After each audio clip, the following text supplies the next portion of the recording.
अस्सलाम वालेकुम welcome to Naeem's virtual academy. This is Dilshad Murtaza. Lecture number 24 आहे अॼु असांजो ऐं लेक्चर नंबर 24 में पाण पढ़ण वारा आहियूं सिस्टम ऑफ यूनिट्स। हाणे सिस्टम ऑफ यूनिट्स पाण छा खे चवंदा आहियूं, उनखे पाण ऑलरेडी डिफाइन करे छॾियो आहे। With the help of definition पाण खे सम्झूं था त छा खे पाण चवंदा पिया आहियूं system of units. So definition आहे त a system of units is a set of standard units of measurement used to express physical quantities. Simply system of units पाण चवंदा पिया हूंदा आहियूं हिकु अहिड़े सेट ऑफ स्टैंडर्ड यूनिट्स खे या सिंपली अहिड़े सेट ऑफ यूनिट्स खे जंहिंजी मदद सां पाण कंहिं ॿियनि फिज़िकल क्वांटिटीज़ खे मालूम करे सघंदा पिया हूंदा आहियूं। हाणे पाण प्रीवियस लेक्चर्स में फिज़िकल क्वांटिटीज़ खे बि पढ़ियो आहे ऐं यूनिट्स खे बि पढ़ी आया आहियूं। त हाणे यूनिट्स ऐं फिज़िकल क्वांटिटीज़ छा हूंदा आहिनि, पाण इहे शइ क्लियर करे आया आहियूं त उहे यूनिट्स जेके फिज़िकल क्वांटिटीज़ खे मापींदा पिया हूंदा आहिनि, जंहिंजी मदद सां पाण फिज़िकल क्वांटिटीज़ खे मेजर कंदा पिया हूंदा आहियूं, त उन्हनि यूनिट्स जे सेट खे पाण चवंदा पिया हूंदा आहियूं सिस्टम ऑफ यूनिट्स। यानी कि जंहिंमें मुख़्तलिफ़ क्वांटिटीज़ खे मापण जे लाइ यूनिट्स मौजूदु हूंदा पिया हूंदा आहिनि, उन ई सेट खे पाण सिस्टम ऑफ उन ई ग्रुप्स खे उन ई सेट्स खे पाण सिस्टम ऑफ यूनिट्स चवंदा पिया हूंदा आहियूं। क्लियर। सो एग्जांपल जे तौर ते पाण ॾिसूं त सिस्टम ऑफ यूनिट्स में हिकिड़ो एग्जांपल आहे सिस्टम जो FPS सिस्टम नाले सां। ठीकु आहे, FPS सिस्टम। ऐं उनखां अलावा हिकिड़ो ॿियो एग्जांपल आहे CGS सिस्टम, हिन खे पाण अॻिते हली करे डिफाइन करण वारा आहियूं। उनखां बाद हिकिड़ो ॿियो एग्जांपल आहे MKS सिस्टम, ऐं उनखां बाद most famous the SI system, जंहिंखे सिस्टम ऑफ इंटरनेशनल यूनिट्स चयो वेंदो आहे। सो इहे सभई सिस्टम ऑफ यूनिट्स आहिनि जेके पाण अॼु पढ़ण वारा आहियूं। पर सभ खां पहिरियां पाण सम्झूं जेको सिस्टम ऑफ यूनिट्स आहिनि, आख़िर उनजो पर्पज़ छा हूंदो आहे, छा कंदा पिया हूंदा आहिनि उहे। अच्छा, पाण जी जेका डेफिनेशन आहे उहा त लिखी आहे, बट इन जो हिकिड़ो मेन जेको पर्पज़ आहे उनखे पाण हिते डेफिनेशन में लिखी छॾूं था पिया।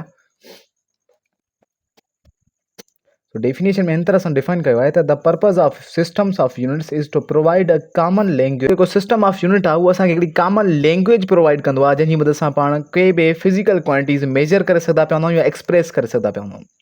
यानी कि अहिड़ो असांखे मेथड ॾींदो पियो हूंदो आहे जंहिंजी मदद सां असां फिज़िकल क्वांटिटी खे एक्सप्रेस करे सघूं, बयानु करे सघूं, ऐं सभई जेके माण्हू हुजनि उहे उन ई तरह सां उन क्वांटिटी खे बयानु कंदा पिया हुजनि। सो सिंपली जेको सिस्टम ऑफ यूनिट्स हूंदा आहिनि उहे असांखे हिकु कॉमन लैंग्वेज ॾींदा पिया हूंदा आहिनि कंहिं बि फिज़िकल क्वांटिटीज़ खे एक्सप्रेस करण लाइ ऐं मेजर करण लाइ। सिंपली उहे हिकिड़ा यूनिट्स असांखे ॾींदा पिया हूंदा आहिनि जेके कॉमनली असां यूज़ करे फिज़िकल क्वांटिटीज़ खे एक्सप्रेस कंदा पिया हूंदा आहियूं, ऐं उन्हनि खे पाण एक्सप्रेस कंदा पिया हूंदा आहियूं एक्यूरेटली, यानी कि सही तरह सां ऐं कंसिस्टेंटली, यानी कि बिना कंहिं तब्दीलीअ जे उनखे एक्सप्रेस करे सघंदा पिया हूंदा। कंसिस्टेंटली पाण चवंदा पिया हूंदा, यानी कि विदाउट कंहिं वेरिएशन जेका शइ हुजे पाण लिखी छॾूं था, इट मीन्स विदाउट वेरिएशन। अच्छा, ॿी अगरि पाण पॉइंट ॾिसूं, सिस्टम ऑफ यूनिट्स में सभई फिज़िकल क्वांटिटीज़ अची वेंदियूं आहिनि, यानी कि ऑल फिज़िकल क्वांटिटीज़ या यूनिट्स में शामिल हूंदा आहिनि।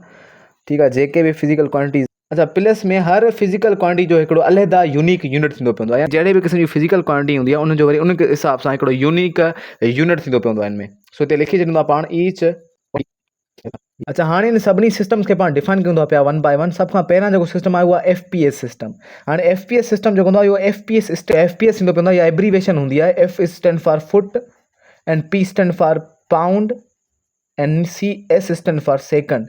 हाणे foot pound second it means कि अहिड़ो सिस्टम आहे जंहिंमें टे जेके फंडामेंटल क्वांटिटीज़ आहिनि, यानी कि मास, लेंथ एंड टाइम, उन ई खे मेजर करण लाइ ही सिस्टम हिननि यूनिट्स खे इस्तेमालु कंदो पवंदो आहे। यानी कि ही यूनिट उहो प्रोवाइड कंदो पवंदो आहे असांखे इन टिनी जेको आहे सो फिज़िकल क्वांटिटीज़ खे मेजर करण लाइ। हाणे न फ़क़ति इहे टे हूंदियूं आहिनि, इनमें काफ़ी सारियूं ॿियूं बि ड्राइव्ड फिज़िकल क्वांटिटीज़ हूंदियूं आहिनि जंहिंखे पाण हाणे डिस्क्राइब करण वारा आहियूं। सो असां FPS सिस्टम जे बारे में कुझु पॉइंट्स लिखूं त FPS system is a system of units. FPS system हिकिड़ो सिस्टम ऑफ यूनिट्स आहे, जीअं पाण पहिरियों पढ़ी आया आहियूं त it is primary used in the United status and United kingdom. इहो यूनाइटेड स्टेट US ऐं UK में जेको आहे सो यूज़ थींदो पवंदो आहे प्राइमरी तौर ते, छाजे लाइ, फिज़िकल क्वांटिटीज़ खे मेजर करण लाइ। यानी कि यूनाइटेड स्टेट्स वारा या जेके UK वारा माण्हू आहिनि उहे फिज़िकल क्वांटिटीज़ खे यूज़ करण लाइ जेके यूनिट्स यूज़ कंदा पिया आहिनि मोस्टली उहे FPS सिस्टम जा यूज़ कंदा पिया आहिनि। यानी कि उहे अगरि लेंथ खे मेजर करणु चाहींदा पिया आहिनि त उहे फुट में मेजर कंदा पिया हूंदा आहिनि, ऐं अगरि उहे फोर्स या उहे वेट खे मेजर करणु चाहींदा पिया हूंदा आहिनि उहे पाउंड्स में कंदा पिया हूंदा आहिनि, ऐं अगरि टाइम खे मेजर करणु चाहींदा पिया हूंदा आहिनि उहे सेकंड्स में मेजर कंदा पिया हूंदा आहिनि। अहिड़ी तरह मुख़्तलिफ़ जेके कंट्रीज़ आहिनि उहे मुख़्तलिफ़ तरह जा जेको सिस्टम्स यूज़ कंदियूं पियूं हुयूं, पर हींअर जेको आहे सो पूरी दुनिया जेका आहे जंहिं सिस्टम खे यूज़ करे थी पई उहा SI सिस्टम, जेको पाण सम्झूं था पिया अॻिते हली करे। त सो अगरि पाण FPS सिस्टम में बेस क्वांटिटीज़ खे ॾिसूं त उन्हनि खे कहिड़नि यूनिट्स मेजर कयो वेंदो आहे, त बेस क्वांटिटीज़ थींदियूं पयूं आहिनि लेंथ, उनखां बाद वेट या मास, इनखे चऊं पाण वेट, मास, आख़िरी में लिखूं था पिया टाइम। FPS में ये बेस क्वांटिटीज़ हूँ length mass and time. So FPS system में लेंथ के मेजर करण लाइ जेको यूनिट यूज़ कयो वेंदो आहे उहो फुट यूज़ कयो वेंदो आहे ऐं मास या वेट के मेजर करण लाइ जेका शइ यूज़ कई वेंदी आहे जेको यूनिट यूज़ कयो वेंदो आहे उहो कयो वेंदो आहे पाउंड ऐं टाइम के मेजर करण लाइ सेकंड्स यूज़ कया वेंदा आहिनि। अच्छा, फोर्स के भी मेजर करण लाइ जेको यूनिट यूज़ कयो वेंदो आहे उहो पाउंड यूज़ कयो वेंदो आहे, यानी कि मास फोर्स ऐं वेट के मेजर करण लाइ जेको यूनिट यूज़ कयो वेंदो आहे उहो पाउंड कयो वेंदो आहे। सो ये बेस यूनिट्स आहिनि FPS सिस्टम जा जंहिंमें बेस क्वांटिटीज़ खे मेजर कयो वेंदो आहे। उनखां बाद अगरि ड्राइव्ड क्वांटिटीज़ पाण ॾिसूं FPS सिस्टम जूं त हाणे ड्राइव्ड क्वांटिटीज़ में ॾिसूं जेका वेलोसिटी हूंदी आहे, सो पाण वेलोसिटी जे लाइ पढ़ियो आहे त इनखे पाण मीटर पर सेकंड में जेको आहे सो मेजर कंदा पिया हूंदा आहियूं, पर FPS सिस्टम में वेलोसिटी खे मीटर पर सेकंड में न बल्कि फीट पर सेकंड मेजर कयो वेंदो आहे।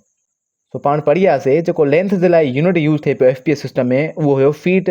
त हिते लेंथ जे लाइ पाण वैसे मीटर यूज़ कंदा पिया हूंदा आहियूं, छो जो हे FPS सिस्टम जे लाइ पाण उनजो यूनिट यूज़ कंदासीं फीट। सो वेलोसिटी खे मेजर कंदा पिया हूंदा आहियूं पाण फीट पर सेकंड्स में।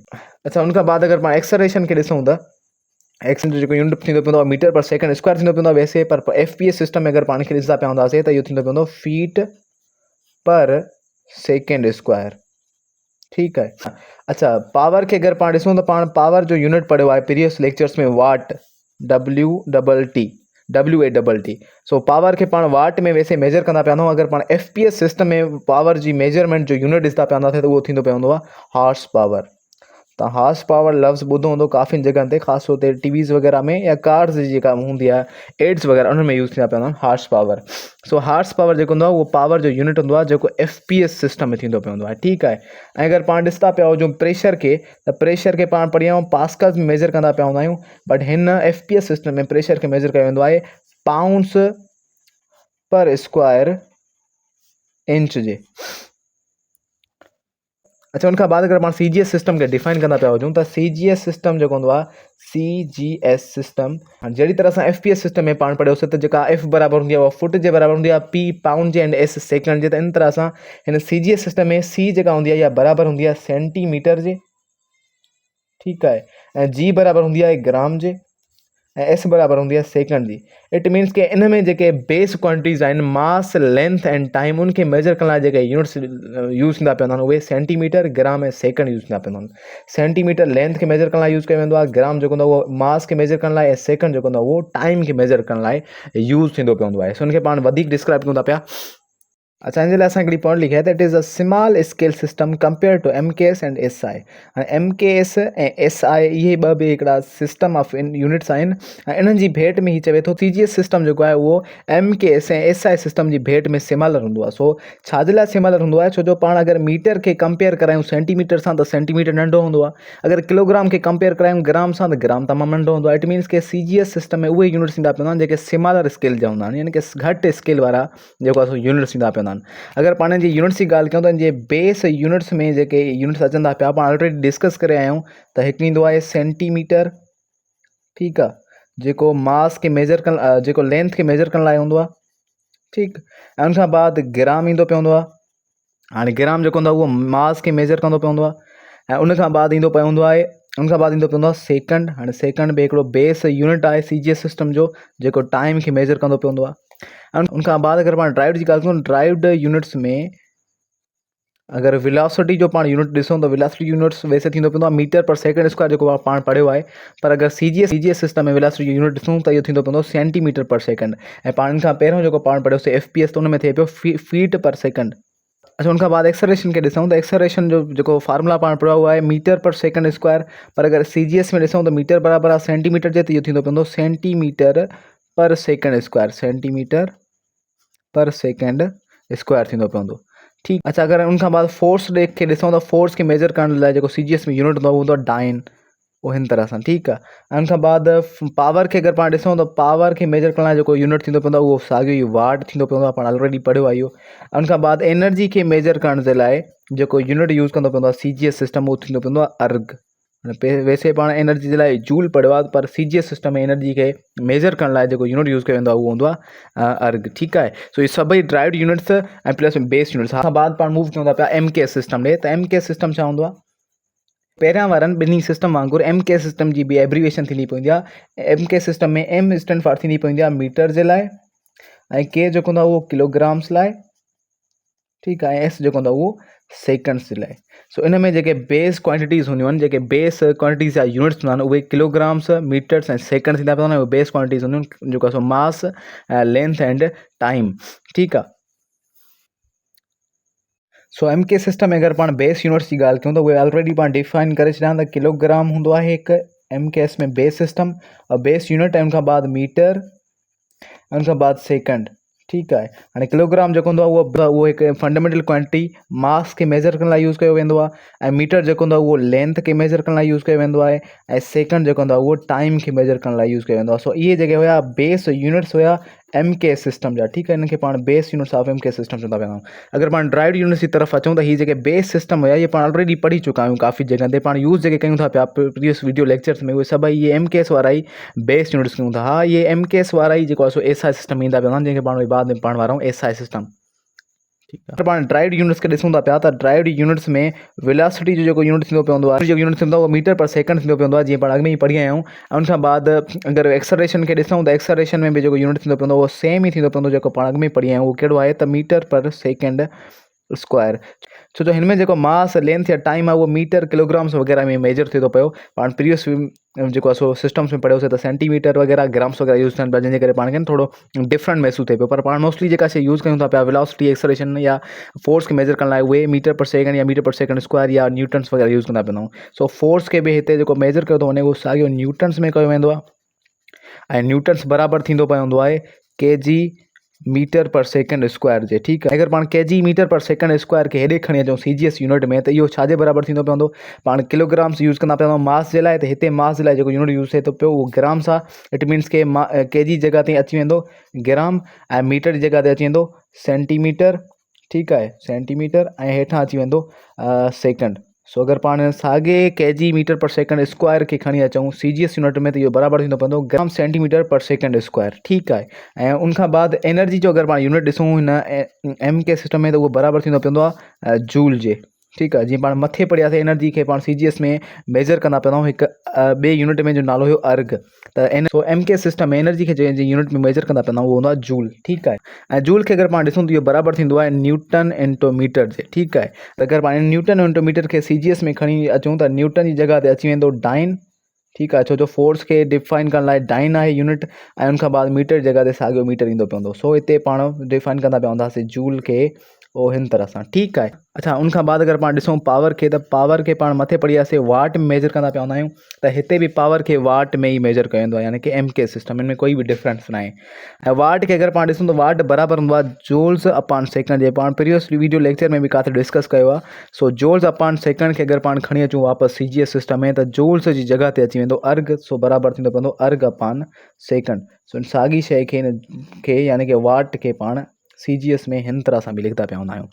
सो इहे सी जी एस सिस्टम ऐं एम के सिस्टम हुयो, ऐं सभई सिस्टम जेके आहिनि इहे जुड़ियल आहिनि हिक ॿिए सां। बसि हिन में थोरो जेको आहे सो डिफरेंस आहे उन्हनि जे यूनिट्स जो, जंहिंजे करे पाण खे डिफरेंटली जेको आहे सो डिफाइन कयूं था पिया सभिनी यूनिट्स में।